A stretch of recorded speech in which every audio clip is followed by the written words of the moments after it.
അല്ലെങ്കിലും കല്യാണം കഴിഞ്ഞ പെമ്പിള്ളേരെ കാണുമ്പോൾ ഉള്ളതാ നാട്ടിലുള്ളവന്മാർക്ക് ഈ കാര്യം പറച്ചിൽ. എനിക്ക് കുറച്ച് സീരിയസ് ആയിട്ടുള്ള ഒരു കാര്യം സംസാരിക്കണം. എനിക്ക് തൻ്റെ ഒരു സീരിയസ് കാര്യവും കേൾക്കണ്ട. കേൾക്കണം, എനിക്ക് പറയാനുള്ളത് താൻ കേൾക്കണം.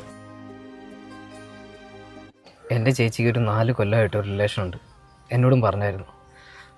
കഴിഞ്ഞ ദിവസമാണ് അതാരാ നീ കണ്ടത്? നിങ്ങളുടെ ഹസ്ബൻഡ്. എൻ്റെ ഹസ്ബൻഡോ? നിങ്ങൾക്ക് ആള് മാറിപ്പോയതാ. അതുലിൻ്റെ വൈഫല്ലേ നിങ്ങൾ? അയാളുടെ കാര്യം തന്നെ ഈ പറഞ്ഞുകൊണ്ടിരിക്കുന്നത്. അവനോട് നിർത്തിക്കോളാൻ പറ. എനിക്കാകെ എൻ്റെ ചേച്ചി മാത്രമേ ഉള്ളൂ.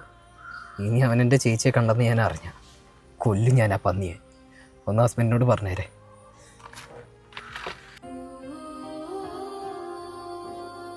നിങ്ങൾക്ക് കഴിഞ്ഞ 4 കൊല്ലമായിട്ട് ഏതെങ്കിലും പെണ്ണായിട്ട് റിലേഷൻ ഉണ്ടോ? എടി നിന്നോടാരതൊക്കെ പറഞ്ഞേ? ഞാൻ എല്ലാം അറിഞ്ഞിട്ടാ വന്നിരിക്കുന്നത്. എടി ഞാനൊന്ന് പറയുന്ന കേക്ക്. ഞാൻ നിങ്ങൾ ഒരുപാട് സ്നേഹിച്ചതാ. ഇനി എൻ്റെ കൺമുമ്പിൽ കണ്ടുപോയിരുന്നു.